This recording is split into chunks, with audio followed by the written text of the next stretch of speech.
Hello, my self Ashutosh. आज हम discuss करेंगे कि कैसे बाल चाहें झड़ते हैं। ठीक है, अभी देखिए कम उम्र में भी बाल चाहें झड़ना भी देखा जाता है ना। ये सब क्या रीज़न से चाहें बाल झड़ता है, ये हम डिस्कस करेंगे आज। ठीक है, मोस्टली चाहें बाल हेरिडिटरी के कारण से चाहें बाल झड़ते हैं। ठीक है, और ज़्यादा medication, long term medication use करने के कारण से भी बाल झड़ते हैं। जैसे किसी का कैंसर हो गया, उसमें कैंसर ट्रीटमेंट जैसे केमोथेरेपी हो गया, रेडिएशन थेरेपी हो गया, वो कारण से भी चाहे कैंसर पेशेंट को भी बाल चाहे झड़ते हैं।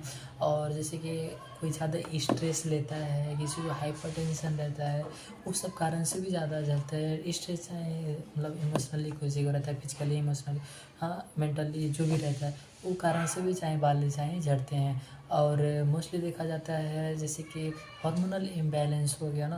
हार्मोनल इम्बैलेंस में शरीर में जो हार्मोन्स रहते हैं वो चाहे मतलब एज के अनुसार वो चाहे इम्बैलेंस हो ही जाता है। जैसे कि थायराइड हो गया ना, थायराइड भी एक हार्मोनल इम्बैलेंस में ही आ जाता है। थायराइड हो गया, थायराइड केसेस में मोस्टली चाहे बाल चाहे लेडीज़ हो चाहे बॉयज हो, उसका चाहे बाल झड़ते ही हैं। ठीक है, वो एक कारण हो गया। चाहे पीसीओडी के कारण में भी जाते हैं। और चाहे पोस्ट मेनोपॉज, मेनोपॉज में जैसे कि जिसका मतलब 45 से लेके 52 ईयर्स के बीच में मतलब कभी भी मेनोपॉज हो सकता है। जैसे मेंस्ट्रुअल साइकिल जो है वो चाहे स्टॉप हो जाता है। ठीक है, वो कारण भी हो गया। और मेनोपॉज के बाद में जो होता है वो चाहे हमारा पोस्ट मेनोपॉज है। पोस्ट मेनोपॉज में चाहे ये सब हार्मोनल इम्बैलेंस के कारण चाहे ये सब मतलब बाल चाहे झड़ता है, मोस्टली को देखा जाता है। और ये हो गया।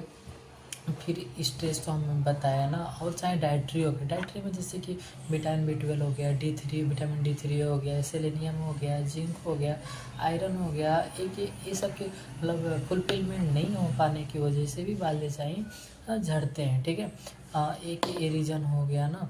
और मोस्टली देखना सभी के बालों में चाहे डेंड्रफ देखा जाता है। मोस्टली चाहे डेंड्रफ देखा जाता है। डेंड्रफ के कारण से भी चाहे बाल चाहे पतले हो जाना ना, और रूखापन की वजह से भी चाहे बाल चाहे मोस्टली झड़ते रहते हैं। ठीक है, एक ये भी एक मोस्टली रीज़न है कि बाल झड़ने का। और एक है लास्ट, चाहे एजिंग है, एज की वजह से भी चाहे बाल जैसे झड़ते हैं। मोस्टली अभी एजिंग तो अब कैसे कंट्रोल कर सकते हो, उसके लिए तो आपको एक्सरसाइज मेंटेनेंस करना रहेगा, एक्सरसाइज करना पड़ेगा, मेडिटेशन करना है। ये सब का कारण से जब करेंगे तभी हो पाएगा। ठीक है, ये हो गया।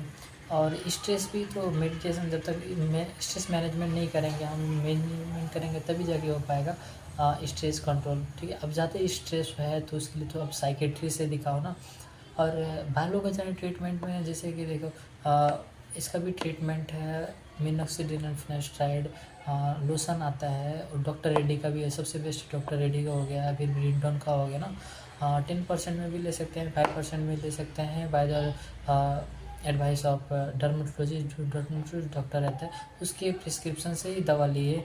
और चाहे फिनास्ट्राइड टैब हो गया, फिनास्ट्राइड टैबलेट चाहे 1 mg का ले सकते हैं, ओडी लेना है। ठीक है, और सम बायोटिन टैबलेट भी ले सकते हैं। ठीक है, धन्यवाद।